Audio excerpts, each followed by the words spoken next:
পড়ছিলাম অন্তদহন, কলমে DRM সোহাগ। পর্ব সংখ্যা 37। ফজরের আজানে সন্ধ্যার ঘুম ভেঙে যায়। আকাশ তাকে আষ্টে বৃষ্টি জড়িয়ে ঘুমিয়ে আছে। সন্ধ্যা আকাশকে ঠেলে ঠুলে নিজেকে সরিয়ে নেয়। এরপর বিছানা থেকে নেমে ওয়াশরুমে চলে যায়। অজু করে এসে সময় নষ্ট না করে নামাজ পড়ে নেয়। এরপর আকাশের কাছে এসে আকাশকে দুহাতে ঝাঁকায় ওঠার জন্য। আকাশ উল্টো হয়ে শুয়ে ঘুমে বিভোর। বারবার এভাবে ধাক্কা খাওয়ায় সে বিরক্ত হয়, কিন্তু ওঠে না। সন্ধ্যা হতাশ হয়। সে তো ডাকতেও পারছে না। কি করবে? সে আরেকটু ঝুঁকে আকাশকে ঠেলে যায়। তখনই আকাশ উল্টো দিকে ফিরতে নেয়। আকাশের হাতে ধাক্কা খেয়ে সন্ধ্যা ঠাস করে মেঝেতে পড়ে। বেচারি হতভম্ব হয়ে যায়। কোমরে ব্যথা পেয়ে মুখে হালকা ব্যথার ছাপ ফুটে ওঠে। আকাশ ঘুম ঘুম চোখ জোড়া হালকা মেলে সন্ধ্যাকে তার মুখ সোজা দেখে ঘুম জড়ানো কণ্ঠে বলে, জেগে থেকে জ্বালাও, আবার ঘুমের মাঝে স্বপ্নে এসেও জ্বালাচ্ছ। বউ মানেই জ্বালা, ঘুমিয়েও শান্তি দেয় না। কথাগুলো বলতে বলতে আকাশ চোখ বুজে নেয়। সন্ধ্যা বিস্ময় দৃষ্টিতে চেয়ে আছে। সে তো নামাজ পড়ার জন্য ডাকছিল, জ্বালালো কখন? শুধু শুধু তাকে দোষ দেয় এই লোকটা। সন্ধ্যা ধীরে ধীরে উঠে দাঁড়ালো। বা পাশে বেডসাইড টেবিলের উপর জগ ভর্তি পানি চোখে পড়লো সন্ধ্যার। আকাশ বলল সে নাকি আকাশকে জ্বালায়। ভালো হয়েছে, এবার সে সত্যিই জ্বালাবে। শাড়ির আঁচল কোমরে গুজে জগ ভর্তি পানি নিয়ে খুব সাবধানে আকাশের মাথার উপর ঢেলে দেয়। মাথার উপর ঠান্ডা পানি পড়ায় আকাশ ধরপড় করে উঠে বসে। দু হাতে মুখ মুছতে মুছতে বলে, এই কোন বেয়াদব রে?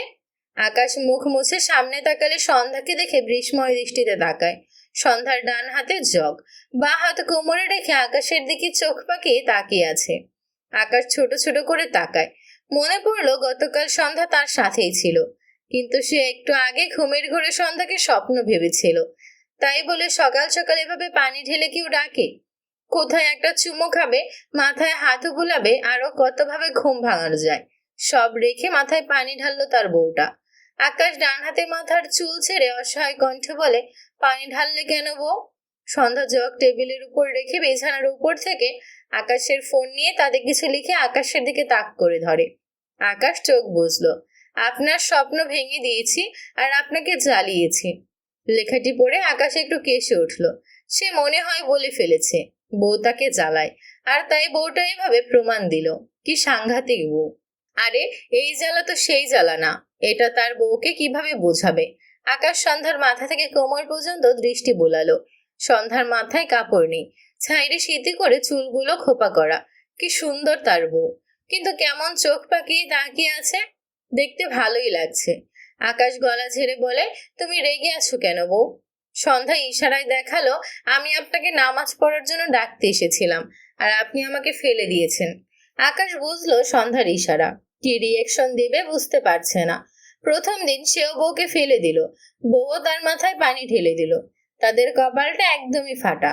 কথাগুলো ভাবতে ভাবতে সন্ধ্যার কোমরে গুজে রাখা শাড়ির আঁচলের দিকে নজরে পড়ে। আঁচল গুজে রাখার কারণে সন্ধ্যার কোমর অনেকটা উন্মুক্ত হয়ে আছে। আকাশ ডান হাত বাড়িয়ে সন্ধ্যার হাত ধরে টেনে তার সামনে এনে দাঁড় করায়। সন্ধ্যা কিছু বোঝার আগেই আকাশ তার ডান হাতে সন্ধ্যার শাড়ি পেট থেকে একটু আলগা করে সন্ধ্যার উন্মুক্ত পেটে মুখ গুজে দেয়। সন্ধ্যা কারেন্ট শক খাওয়ার মতো ঝাঁকি দিয়ে ওঠে। আকাশ বুঝতে পেরে একটু হাসলো। দু হাতে সন্ধ্যার কোমর শক্ত করে ধরে রেখেছে। চোখ বন্ধ করে সন্ধ্যার পেটে নাক ঘষে মৃদু স্বরে বলে, মাথা মুছে দাও বউ। সন্ধ্যা জমে গিয়ে দাঁড়িয়ে আছে। আকাশের দাড়ির খোঁচায় সন্ধ্যা থেকে থেকে কেঁপে ওঠে। আকাশ সন্ধ্যার পেটে একটু পরপর চুমু খায়। সন্ধ্যাকে স্ট্যাচু হয়ে দাঁড়িয়ে থাকতে দেখে আকাশ আবারও একটা চুমু খেয়ে নরম গলায় বলে, তোমার আঁচল দিয়ে মাথা মুছে দাও, আমার সোনা বউ তুমি। দাও বউ। সন্ধ্যার শরীর শিরশির করে। সে অনুভব করে আকাশের বলা কথাগুলোই ভীষণ আবেগ মেশানো। ঢোক গিলল মেয়েটা। আকাশের কথা উপেক্ষা করলো না। আকাশের ফোন রেখে দেয় বেডের উপর। এরপর গুজে রাখা শাড়ির আঁচল টেনে আকাশের মাথা মুছতে থাকে। হাত কাঁপছে মেয়েটার। আকাশের খোঁচাখুচির জন্য তার অবস্থা শোচনীয়। আকাশ মিটিমিটি হেসে সন্ধ্যার পেটে তার খোঁচা খোঁচা দাড়ি ঘষে। সন্ধ্যা বহু কষ্ট করে আকাশের মাথা মুছে দিয়ে পিছন দিকে সরে যেতে নেয়, কিন্তু আকাশ ছাড়লো না। সে এই দুনিয়ায় আছে কিনা সন্দেহ। ঘোর লেগে গিয়েছে। চোখ বুজে রেখেই ডান হাতে সন্ধ্যার কোমরে গুজে রাখা শাড়ি টেনে কয়েক প্যাচ খুলে দেয়। সন্ধ্যা বুঝতে পেরে চোখ বড় বড় করে তাকায়। নড়াচড়া করে দু হাতে আকাশকে ঠেলে সরাতে ঢোক গিলল।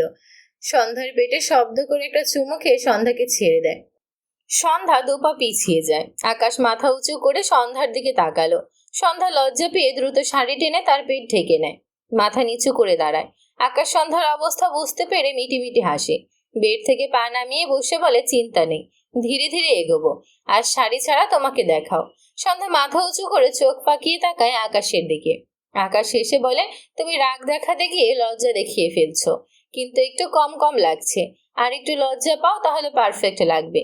আকাশের কথায় সন্ধ্যা আবারও লজ্জা পেয়ে মাথা নিচু করে নেয়। আকাশ উঠে দাঁড়ালো, এগিয়ে এসে সন্ধ্যার সামনে দাঁড়ায়। বা হাতে সন্ধ্যার গাল ধরে সন্ধ্যার মুখ উঁচু করে। সন্ধ্যার চোখ বুজে নেয়। আকাশ মৃদু স্বরে বলে, তোমার শরীরে কাপড় আছে 4টা, রাখবো 3টা, ডিসিশন ফাইনাল। কথাটা বলে সন্ধ্যা কিছু বোঝার আগেই ডান হাতে সন্ধ্যার পুরো শাড়ি টেনে খুলে দেয়। সন্ধ্যা দ্রুত চোখ মেলে তাকায়, একদম মুখের সামনে আকাশকে দেখে, যার দৃষ্টি তার চোখের দিকে। সন্ধ্যা ঢোক গিলল। আকাশ সন্ধ্যাকে ঠেলে দূরে সরাতে নিলে সন্ধ্যা আকাশের দিকে চেপে দাঁড়ায়। আকাশ মিটি হেসে নিজে সরতে নিলে সন্ধ্যা আকাশের গায়ে কিছু না পেয়ে দুহাতে আকাশের প্যান্ট টেনে ধরে। আকাশ সরে গেলেই তাকে শাড়ি ছাড়া দেখে ফেলবে, এজন্য সে নিজেও সরছে না, আকাশকেও সরতে দিচ্ছে না। আকাশ সন্ধ্যার চোখের দিকে তাকিয়ে দুষ্টু হেসে বলে, বউ আমার লজ্জাবতী, কিন্তু আমার এসব নেই। তুমি চাইলে আমার প্যান্ট খুলে ফেলতে পারো, আমি মাইন্ড করব না। কথাটা শুনতেই সন্ধ্যা দ্রুত আকাশের প্যান্ট ছেড়ে দেয়। লজ্জা পেয়ে চোখ নামিয়ে নেয়। আকাশ একটু হেসে সরে গেলে সন্ধ্যা নিজেও আকাশের দিকে এগিয়ে যায়। আকাশ তাকে এভাবে উদাম হয়ে দেখলে সে লজ্জায় মরেই যাবে। আকাশ সন্ধ্যার কাণ্ড দেখে কিছুটা শব্দ করে হাসলো। দুহাতে শক্ত করে সন্ধ্যাকে নিজের সাথে জড়িয়ে নেয়। সন্ধ্যা শান্ত থাকলো। আকাশ জড়িয়ে ধরায় তার লজ্জা না লাগলেও আকাশের দৃষ্টি তাকে বেশি লজ্জায় ফেলে। আকাশ মাথা নিচু করে সন্ধ্যার গালে টুপ করে একটা চুমু খেয়ে মিটি হেসে বলে, দিনে মুড হয় না, রাতে মুড ভালো থাকে। রাতে একেবারেই দেখব। কথাটা বলে সন্ধ্যার গালে আরেকটা চুমু খেয়ে সন্ধ্যাকে ছেড়ে দ্রুত উল্টো ঘুরে ওয়াশরুমের দিকে যায়। সন্ধ্যা মেঝে থেকে শাড়ি তুলে কোনো রকমে নিজেকে ঢেকে নেয়। হঠাৎ আকাশ থেমে গিয়ে পিছু ফিরে সন্ধ্যার দিকে তাকায়। সন্ধ্যা আকাশের দিকেই চেয়েছিল। দুজনের চোখাচোখি হলে সন্ধ্যা ঢোক গিলে, দৃষ্টি সরালো না। আকাশ গাল চুলকায় আর হেসে বলে, মারাত্মক কিউট সুগন্ধিযুক্ত নরম বালিশ, আজ থেকে এটাই লাগবে আমার। কথাটা বলে আকাশ সন্ধ্যার পেট ইশারা করে। সন্ধ্যা বুঝতে পেরে চোখ বড় বড় করে তাকায়। আকাশ মিটি হাসতে হাসতে ওয়াশরুমে চলে যায়। আকাশ ওয়াশরুম থেকে বেরিয়ে দেখলো সন্ধ্যা শাড়ি পরে ঘরের এক কোনায় দাঁড়িয়ে আছে। আকাশ দেখলো ঘরে জায়নামাজ বিছানো। সন্ধ্যার উদ্দেশ্যে বলে, নামাজ পড়েছ? সন্ধ্যা ওপর নিচ মাথা নেড়ে সম্মতি দেয়। আকাশ আর কিছু বলল না। একটা সাদা টি শার্ট গায়ে জড়িয়ে নামাজে দাঁড়ায়। সন্ধ্যার চেয়ে দেখলো আকাশের নামাজ। সন্ধ্যার মনে হলো আকাশ ভীষণ সুন্দর করে নামাজ আদায় করে। আকাশের পুরো নামাজ সন্ধ্যা মন দিয়ে দেখলো। ঠোঁটের কোণে মৃদু হাসি ফুটে ওঠে। আকাশ সালাম ফিরিয়ে উঠে দাঁড়িয়ে সর্বপ্রথম সন্ধ্যার দিকে তাকায়। সন্ধ্যাকে হাসতে দেখে ভ্রু কুঁচকে বলে, হাসছো কেন বউ? সন্ধ্যা মাথা নিচু করে নেয়। আকাশ বেডের শুকনো পাশে বসে সন্ধ্যার উদ্দেশ্যে বলে, এখানে এসো। সন্ধ্যা ছোট ছোট পায়ে আকাশের পাশে এসে দাঁড়ালে আকাশ সন্ধ্যাকে চেনে তার সামনে বসায়। সন্ধ্যা আকাশের চোখের দিকে তাকায়। আকাশ দু হাতে সন্ধ্যার গাল ধরে মৃদু হেসে বলে, তোমার রেখে যাওয়া চিঠি দুটোর কথা মনে আছে সন্ধ্যা মালতী? আকাশের কথা শুনে সন্ধ্যা ভারী অবাক হয়।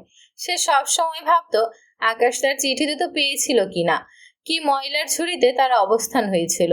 আজ আকাশের মুখে শুনে বুঝলো আকাশ তার চিঠি পেয়েছিল। ধীরে ধীরে সন্ধ্যার চোখ ঝাপসা হতে শুরু করে। আকাশ দেখলো সন্ধ্যার ঝাপসা চোখ জোড়া। জিজ্ঞেস করে, তোমার চিঠির প্রতিটি অক্ষরের অনেক ভালোবাসা মিশেছিল, তবে তুমি আমাকে কেন ভুলে গিয়েছিলে সন্ধ্যা মালতী? সন্ধ্যা মলিন মুখে তাকালো আকাশের দিকে। ডান হাতে ইশারা করে বুঝালো, আমি আপনাকে ভুলে যাইনি। আকাশ সন্ধ্যার ইশারা বুঝতে পেরে মৃদু হাসলো। অতবার হাসি মিলিয়ে বলে, তবে এত মাস আমার আড়ালে ছিলে কেন? তোমার যে একটা ভীষণ খারাপ স্বামী ছিল, তাকে ভালোবেসে না হোক শাস্তি দেওয়ার জন্য হলো তো একটাবার আমার সামনে আসতে পারতে, তাই না? সন্ধ্যার চোখ থেকে পানি গড়িয়ে আকাশের হাত ছুঁয়ে যায়। আকাশ দু হাতে সন্ধ্যার ভেজা গাল মুছে দেয়। মৃদু স্বরে বলে, দেখা হওয়ার পর তুমি আমাকে চাইছিলে না, তাই অনেক রাগ হতো। আমি আমার মাঝে দূরত্বের শাস্তি কখনো মানব না, তবে আমার কাছ থেকে বাকি সব শাস্তি আমি মাথা পেতে নেব। তুমি আমাকে শাস্তি দিতে চাও সন্ধ্যা মালতী? সন্ধ্যা অবাক হয়ে আকাশের দিকে চেয়ে রইল। আবারও চোখের কোণ ঘেঁষে পানি গড়িয়ে পড়ে। ইশারায় বোঝায়, আমি আপনাকে শাস্তি দিতে চাই না, আকাশ মৃদু হেসে বলে, দিতে হবে। কথাটা বলে সন্ধ্যাকে টেনে তার কোলে বসিয়ে নেয়। এরপর সন্ধ্যার ডান গালে ঠোঁট চেপে বিড়বিড় করে, তোমাকে এই গালে থাপ্পড় মেরেছিলাম, সরি বউ। কথাটা বলে সন্ধ্যার ডান গালে একটার পর একটা চুমু খায় আকাশ। আকাশের কথাটা শুনে সন্ধ্যার চোখের কোণে পানি জমলো। ইস, সেই রাতে সে কত কেঁদেছিল, কিন্তু আজ কান্নার সাথে সাথে ঠোঁটের কোণে হাসিও লেপ্টে আছে। প্রায় 5 মিনিট এর পরও আকাশকে না থামতে দেখে সন্ধ্যা অবাক হয়। আকাশকে ঠেলে ডান হাতে আকাশের ঠোঁট চেপে ধরে। আকাশ সন্ধ্যার চোখের দিকে তাকায়। সন্ধ্যার হাতে শব্দ করে চুমু খায়। সন্ধ্যা কেঁপে ওঠে। আকাশ সন্ধ্যার হাত তার ঠোঁট থেকে সরিয়ে আবারও সন্ধ্যার গালে ঠোঁট চেপে বলে, আর কখনো মারবো না বউ, প্রমিস। সন্ধ্যা একটু হাসলো। সন্ধ্যার হাসি আকাশের দৃষ্টিগোচর হতেই আকাশ সন্ধ্যার মুখ ফিরিয়ে সন্ধ্যার ঠোঁট জোড়ায় টুপ করে দুটো চুমু খায়। সন্ধ্যা চোখ নামিয়ে নেয়। আকাশ মিটিমিটি হেসে বলে, তোমাকে হাসিয়েছি, তাই দুটো বোনাস নিয়েছি। সন্ধ্যা ভ্রুকুচকে তাকায় আকাশের দিকে। আকাশ সন্ধ্যাকে নিয়ে শুয়ে পড়লো। সন্ধ্যার মাথা তার বুকে চেপে মৃদু স্বরে বলে, কিপটে বউ শোনো, তোমার গালে পুরো 150টা চুমু খেয়েছি, শাস্তি হিসেবে তুমি না হয় 150টা থাপ্পড় দিও। এটুকু বলে আকাশ থামে। এরপর সন্ধ্যা থুতনি ধরে সন্ধ্যার মুখ উঁচু করে সন্ধ্যার দিকে তাকিয়ে বলে, আর তারপর 150টা চুমু না খাও, শুধু 50টা ফিরিয়ে দিও কেমন? তুমি না আমার শোনাবো। সন্ধ্যার ভীষণ হাসি পায় আকাশের কথার সাথে মুখের এক্সপ্রেশন দেখে, কিন্তু নিজেকে দমিয়ে ইশারায় বোঝায় একটাও চুমু হবে না। এরপর ডান হাতের আঙুল উঁচু করে রেখে বা হাত দিয়ে ইশারায় গোল গোল দুটো শূন্য দেখিয়ে বোঝায় সে 200টা থাপ্পড় মারবে। এরপর ডান হাতের কনিষ্ঠ আঙুল আকাশের ডান গালে একবার ঠেকায়, আরেকবার আকাশের বাম গালে ঠেকিয়ে বোঝায় বাম গালে 100টা থাপ্পড়, ডান গালে 100টা থাপ্পড়। এইটুকু বুঝিয়ে সাথে সাথে আকাশের বুকে মুখ লুকিয়ে হাসে সন্ধ্যা। আকাশের মুখ দেখার মতো হয়েছে। আকাশ ভোতা মুখে এতক্ষণ সন্ধ্যার করে ইশারা দেখছিল। সন্ধ্যা ফিস ফিস করে হাসতে বুঝতে পেরে আকাশ চোখ ছোট ছোট করে তাকায়, বিড় করে, এটা সোনা বউ নয়, পাজি বউ কোথাকার। সন্ধ্যা মাথা উঁচু করে তাকালে আকাশ টুপ করে সন্ধ্যার ঠোঁটে একটা চুমু খেয়ে বলে, ঘুমাও শোনাবো। আকাশ ডান কাত হয়ে শুয়েছে। সন্ধ্যা ডান হাতে আকাশের গলা জড়িয়ে আকাশের ডান হাতের উপর ঘুমিয়ে আছে। সন্ধ্যার মুখ আকাশের বুকে ঠেকছে। সন্ধ্যা ঘুমালেও আকাশ ঘুমায়নি। সন্ধ্যা ঘুমানোর পর আকাশ নিজেই গিয়ে এক মগ কফি বানিয়ে এনেছিল। কফি খেয়ে কাজে ব্যস্ত হয়েছে। আকাশ সন্ধ্যার পিছনে ল্যাপটপ রেখে বা হাতে অনবরত ল্যাপটপে আঙুল চালায়। খুব গুরুত্বপূর্ণ কাজে ব্যস্ত সে। সম্পূর্ণ মনোযোগ ল্যাপটপে থাকলেও একটু পর পর সন্ধ্যার গালে চুমু খায়। আসমানি নাওয়ান অনেকক্ষণ আগে দরজা ঠেলে আকাশের ঘরে বেডের পাশে এসে দাঁড়িয়েছে। আকাশের কাণ্ড দেখছেন তখন থেকে। সন্ধ্যা যে আকাশের কাছে ছিল এটা তো আজ আকাশের ঘরে না আসলে জানতেই পারতেন না। তার চোখ জুড়িয়ে যায় আকাশ আর সন্ধ্যাকে এইভাবে একসাথে দেখে। আকাশের দৃষ্টি ল্যাপটপে, আঙুল ল্যাপটপে। ওভাবে আবারও সন্ধ্যার গালে ঠোঁট ছোঁয়ালে আসমানি নয়ন বলে ওঠে, তুমি কাজ করতেছো নাকি আমার মেরে চুমু খাওয়ার প্রতিযোগিতা করতেছো? মায়ের কথায় আকাশ থতমত খেয়ে সামনে তাকায়। আসমানি নয়নকে দেখে আকাশ সন্ধ্যার গালে আরো দুটো চুমু খেয়ে বলে, তুমি যা ইচ্ছা ভাবো মা, বউ যেহেতু আমার, তাই আমি শুধু চুমু কেন, আরো অনেক কিছুর প্রতিযোগিতা করতে পারি। আসমানি নয়ন ছেলের কথায় হাসলেন। তারপর বললেন, তুমি ওরে জোর করে তোমার কাছে রাখনি তো আকাশ? আকাশ বা হাতে সন্ধ্যাকে জড়িয়ে মৃদু হেসে বলে, এটা আমার লক্ষ্মী বউ, বুঝলে মা, ও আমার সব আবদার রাখে। আসমানি নয়ন ছেলের কথায় হাসলেন। আকাশ মায়ের দিকে চেয়ে হাসলো। ঘড়ির কাঁটায় তখন সকাল 10টার ঘরে। আসমানি নয়ন পরনে একটি সাদা শাড়ি জড়িয়েছেন। শাড়িটি তিনি কুচি করে পরেছেন, মাথায় হিজাব বাঁধা। গাড়ির চাবি নিয়ে তার ঘর থেকে বেরিয়ে আসেন। ইরা রেডি হয়ে ডাইনিং রুমে দাঁড়িয়ে আছে। আসমানি নয়ন কিছুক্ষণ আগে তাকে জিজ্ঞেস করেছেন সে গাড়ি চালাতে পারি কিনা। সে হ্যাঁ সূচক সম্মতি দিলে আসমানি নয়ন জানায় তার সাথে এক জায়গায় যেতে হবে। ইরা তার ফুপিকে বলে রেডি হয়ে বেরিয়ে আসে। আসমানি নয়ন এগিয়ে এসে ইরার হাতে গাড়ির চাবি দেয়। এরপর দুজন বাড়ি থেকে বেরিয়ে যায়। ইরা গাড়ি স্টার্ট দিয়ে আসমানি নয়নকে জিজ্ঞেস করে, কোথায় যাব ফুপি? আসমানি নয়ন উত্তরে বলেন, পুলিশ স্টেশন। ইরা অবাক হয় তার ফুফির কথায়, কিন্তু কোনো প্রশ্ন করলো না। আসমানি নয়নকে ভীষণ আপসেট লাগছে। ইরা চিন্তিত হয়ে গাড়ি স্টার্ট দেয়। প্রায় 30 মিনিটের মাথায় পুলিশ স্টেশনের সামনে ইরার গাড়ি থামায়। আসমানি নয়ন গাড়ি থেকে নেমে ভেতরে যায়। পিছু পিছু ইরা যায়। আসমানি নয়ন স্টেশনের ভিতরে প্রবেশ করলে প্রথমে চোখাচোখি হয় ছেলের ওপাশে দাঁড়িয়ে থাকা সাইফুদ্দিন নয়নের সঙ্গে। আসমানি নয়ন শক্ত হয়ে দাঁড়িয়ে রইল, দৃষ্টি তার স্বামীর পানে। সাইফুদ্দিন নয়ন বিস্ময় দৃষ্টিতে চেয়ে আছে তার স্ত্রীর পানে। তিনি হয়তো এখানে আসমানি নওয়ানকে আশা করেননি। ঢোক গিলে বিড়বিড় করে আসমানি। ইরা সেলের ওপাশে সাইফুদ্দিন নওয়ানকে দেখে অবাক হলো। এই লোকটাকে সে তার বাবার সাথে প্রায় দেখত। ইনি আকাশের বাবা, সেটা জেনেছে কয়েকদিন আগে। ইনি অপরাধী তাও জানে, কিন্তু এনাকে জেলে দেখে ইরার চোখে মুখে বিস্ময় ভর করে। আসমানি নওয়ান পথ ঘুরিয়ে স্টেশন অফিস কক্ষে যায়। পুলিশ অফিসার ভদ্রমহিলাকে বসতে বললে আসমানি নওয়ান বসেন না, দাঁড়িয়ে থেকে এক জায়গায় সাইন করে দেয়। এরপর অফিস কক্ষ থেকে বেরিয়ে আসতে নিলে পুলিশ অফিসার বলে, ম্যাম, আকাশ স্যারকে একবার। আসমানি নওয়ান শুদ্ধ ভাষায় শক্ত করে বলেন, আকাশকে আমি জন্ম দিয়েছি।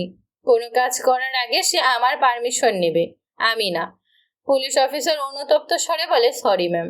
ইরা আগের চেয়ে বিস্ময় দৃষ্টিতে চেয়ে আছে আসমানি নওয়ানের দিকে। সে তো তার ফুপিকে চিনতেই পারছে না। আসমানি নওয়ান আর এখানে দাঁড়ালেন না, দ্রুত পায়ে রুম থেকে বেরিয়ে যায়। ইরা তার ফুপির পিছু পিছু বেরিয়ে আসে। তার মাথা ঘন ঘন করে ঘুরছে, বেচারি কিছুই বুঝতে পারছে না। আসমানি নওয়ান ছেলের সামনে এসে দাঁড়ালে একজন লোক গেট খুলে সাইফুদ্দিন নওয়ানকে বেরিয়ে আসতে বললে ভদ্রলোক যেন শুনতে পায় না। তার বিস্ময়কর দৃষ্টি আসমানি নওয়ানের পানে। আসমানি নওয়ান বলেন, দ্রুত আসুন, আমার বাড়িতে কাজ আছে। সাইফুদ্দিন নওয়ান ঢোক গিলল।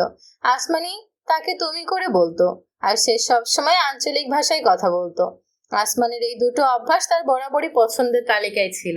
এই দুটো অভ্যাস আসমানি নওয়ান তার জন্যই করেছিল, অথচ আজ আসমানির মাঝে কোনোটাই খুঁজে পেলেন না সাইফুদ্দিন নওয়ান। বুক ভার হয়ে আসলো তার। ঢোক গিলে তিনি সেলের ভেতর থেকে বেরিয়ে আসেন। আসমানি নওয়ান ইরার হাত ধরে বাইরে বেরিয়ে যায়, পিছু পিছু সাইফুদ্দিন নওয়ান। বাড়ি পৌঁছেই ইরারা। আসমানি নওয়ান আগে আগে হাঁটছেন, পিছু পিছু সাইফুদ্দিন নওয়ান। দুর্বল কণ্ঠে কয়েকবার ডেকেছেন আসমানি বলে। আসমানি নওয়ান স্বামীর ডাকে সাড়া দেয়নি, আর না তো পিছু ফিরে তাকিয়েছে।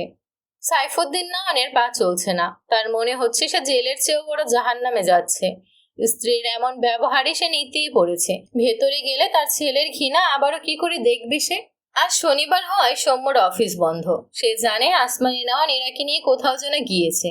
সৌম্য আর অফিসের পাশাপাশি সময় পেলে টুকটাক ফ্রিল্যান্সিং করে। বাড়ি ফাঁকা দেখে সৌম্য ল্যাপটপ নিয়ে ডাইনিং এ বসে কাজ করছিল। আকাশ রেডি হয়ে সিঁড়ি বেয়ে নামছিল অফিসের উদ্দেশ্যে রওনা হওয়ার জন্য। আশেপাশে তাকালে সৌম্যকে ডাইনিং এ দেখে আকাশ এগিয়ে গিয়ে বলে, বউ ঘর থেকে বের করে দিয়েছে। আকাশের কথা শুনে সৌম্য মাথা তুলে আকাশের দিকে তাকায়। উত্তর দেয়, সবাইকে নিজের বউয়ের মতো ভাবা বন্ধ করুন। আকাশ আফসোসের সুরে বলে, এত তাড়াতাড়ি নিজের বোনের দুর্নাম শুরু করে দিলে। সৌম্য কথাটা বলে নিজে একটু থতমত খায়। সন্ধ্যা রান্নাঘর থেকে বেরিয়ে ডাইনিং টেবিলের ওপাশে এসে দাঁড়িয়েছে। সৌম্য সন্ধ্যাকে দেখে দ্রুত দাঁড়িয়ে গিয়ে বলে, বোনু, আমি তোকে কিছু বলিনি। আকাশ ভাই আমার পিছু লাগে। আকাশ ভ্রু কুচকে বলে, কিন্তু আমি তো তোমার সামনে দাঁড়িয়ে আছি। সৌম্য আকাশের দিকে কটমট দৃষ্টিতে তাকায়। সন্ধ্যা একবার আকাশের দিকে তাকায় তো আরেকবার সৌম্যর দিকে। সে মাত্র রান্নাঘর থেকে এসে দাঁড়িয়েছে, এদের কথা কিছুই শুনেনি, কিন্তু বুঝলো এরা আবার ঝগড়া করার পথে। হঠাৎই এরা দৌড়ে এসে সৌম্যর পাশে দাঁড়ায়।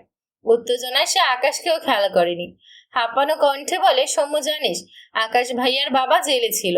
ফপিও নাকি জেল থেকে বের করতে থানায় গিয়েছিল। ইরার কথায় সৌম্য সন্ধ্যা বিস্ময় দৃষ্টিতে তাকায়। আকাশ ভ্রু কুচকে বলে, কি বললে? ইরা আকাশের কথা শুনে আকাশের দিকে তাকায়।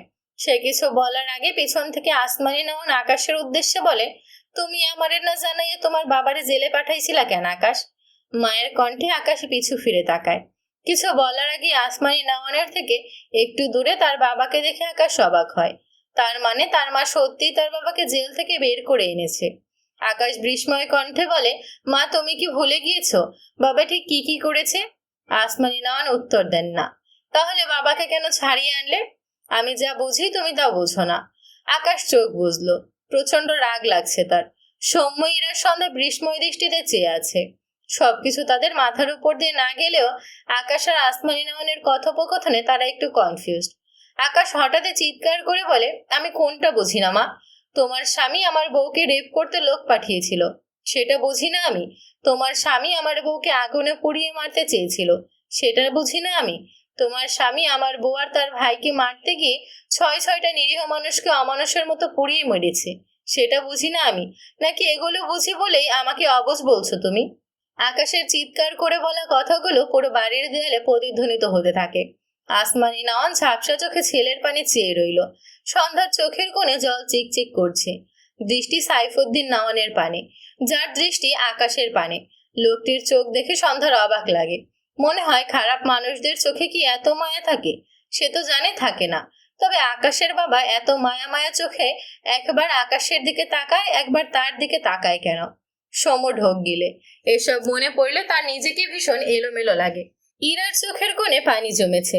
আকাশ কিছুক্ষণ চুপ থেকে আবারও বলে, আমি জাস্ট নিতে পারি না মা।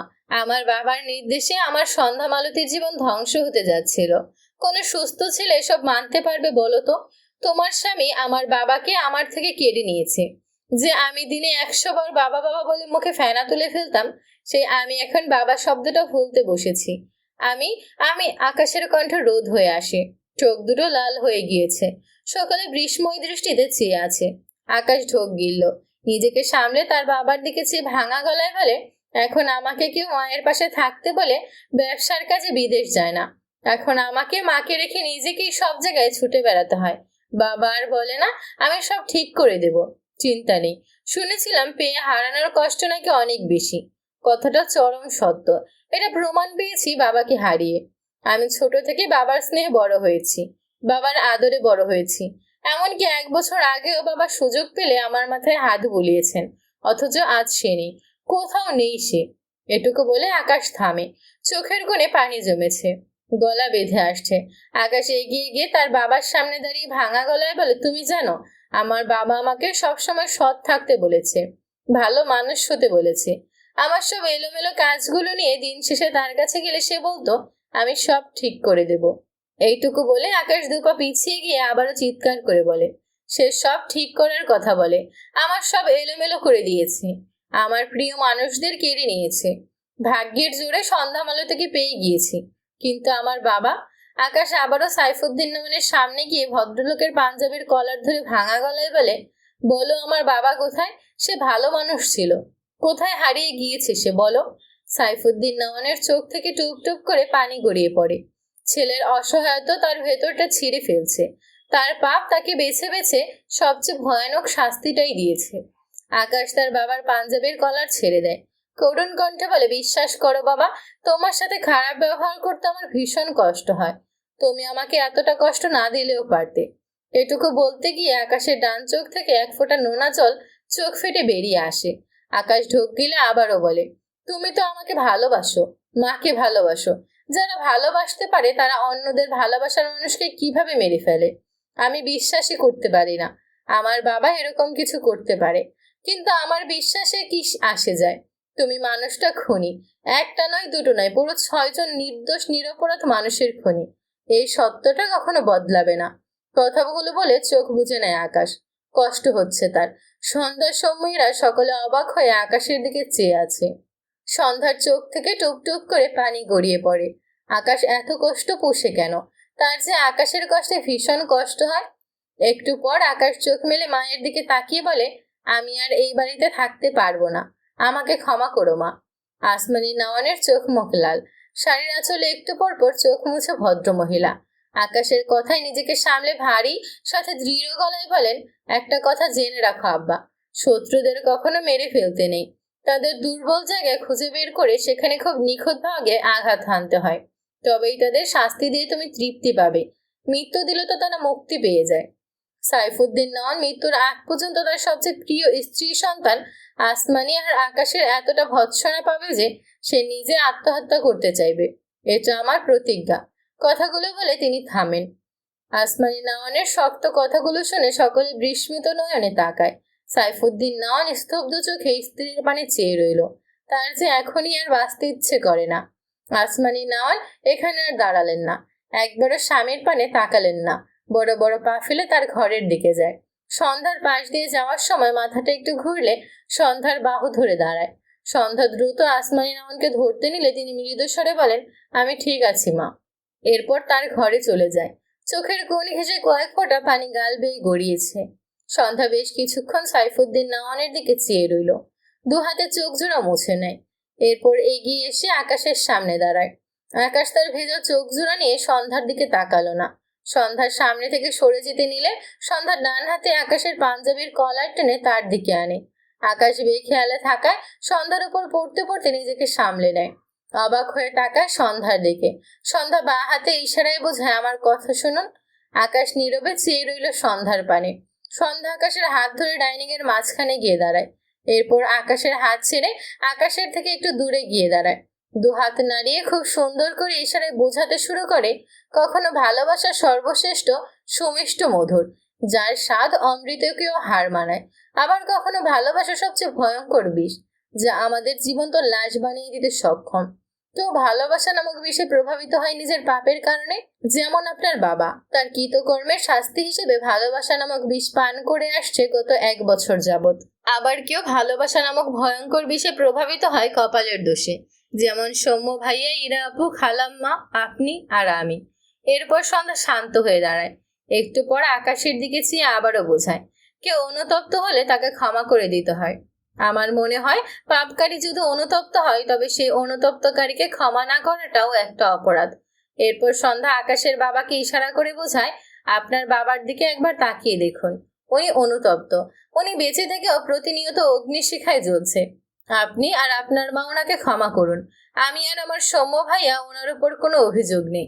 সন্ধ্যা শান্ত হয়ে দাঁড়ায়। এরপর এগিয়ে গিয়ে আকাশের পকেট থেকে ফোন বের করে এতক্ষণ যা যা বোঝালো সব আকাশের ফোনে টাইপ করে আকাশের হাতে আকাশের ফোন ধরিয়ে দেয়। আকাশ তাকালো না ফোনের দিকে, তার দৃষ্টি তো সন্ধ্যার দিকে। সে সন্ধ্যার নিখুঁতভাবে করা প্রতিটি ইঙ্গিতের মানে বুঝেছে। শুধু সে নয়, প্রত্যেকে সন্ধ্যার নীরব ভাষা বুঝেছে। সাইফুদ্দিন নয়ন গ্রীষ্ময় দৃষ্টিতে তাকিয়ে আছে সন্ধ্যার পানে। একদিন যে মেয়ের শুধু খারাপ চেয়ে এসেছিল, সেই মেয়েটি আজ তার পক্ষে কথা বলছে। এর চেয়ে বড় লজ্জা আর কিছুই হয় না বোধহয়। ভদ্রলোক ছলছল দৃষ্টিতে সন্ধ্যার পানে চেয়ে রইল। আসমানি নয়ন ঘরে যেতে গিয়ে সন্ধ্যাকে এভাবে ইশারা করতে দেখে তার ঘরের সামনে দাঁড়িয়েছিলেন। সন্ধ্যার ভাষাগুলো বুঝে ভদ্রমহিলা অবাক হয়ে শুধু চেয়েই রইল সন্ধ্যার দিকে। তার মনে হলো সে এইমাত্র তার ছোট বোন জ্যোৎস্নার প্রতিচ্ছবি দেখলেন সন্ধ্যার মাঝে। তাদের সব ভাই বোনের মধ্যে একটু রাজ্যের বরাবরই ছিল।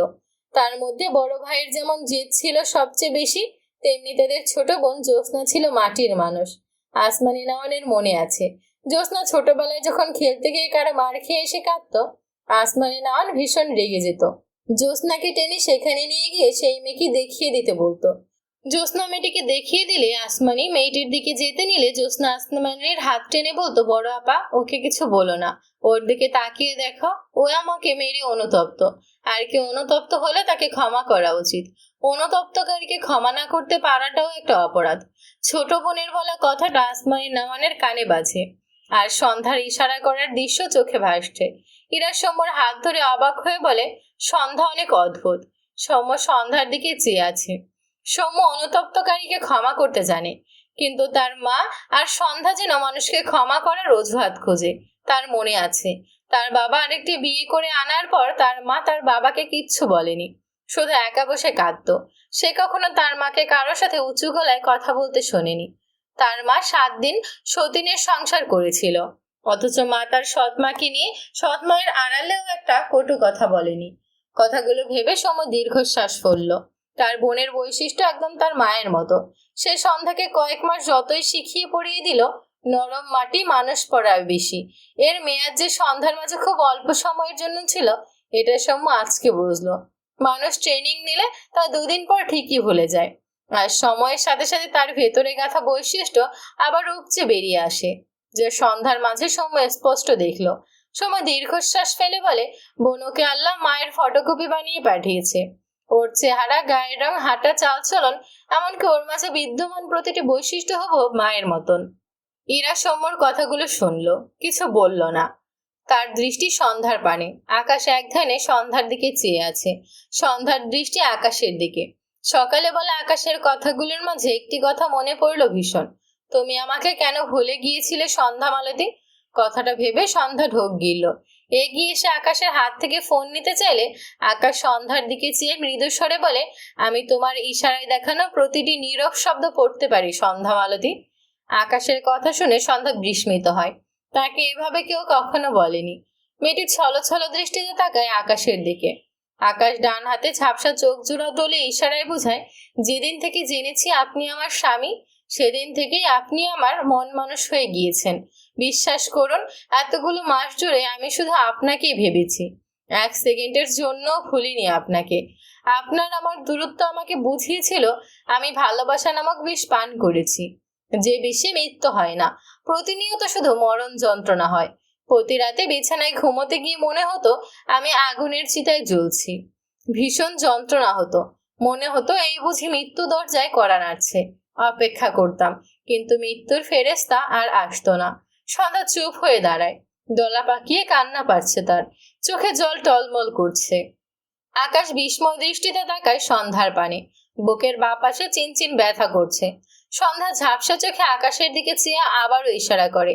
মাঝে মাঝে দুঃস্বপ্ন দেখতাম আপনি আমাকে ডিভোর্স নয়, ভালোবেসে আমার মাথা আপনার বুকে ঠাঁই দিবেন। কখনো ভাবিনি এই দুঃস্বপ্ন সত্যি হবে। আমি সারা জীবন আপনার বুকে মাথা রাখতে চাই। আপনি কখনো আমায় সরিয়ে দিবেন না প্লিজ।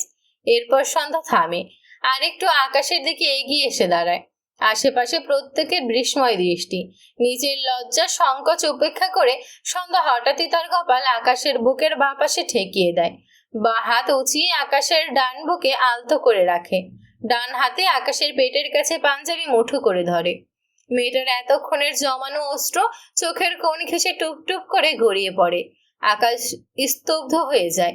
লালিত চোখ জোড়ায় জলকণা বালির ন্যায় চিকচিক করছে।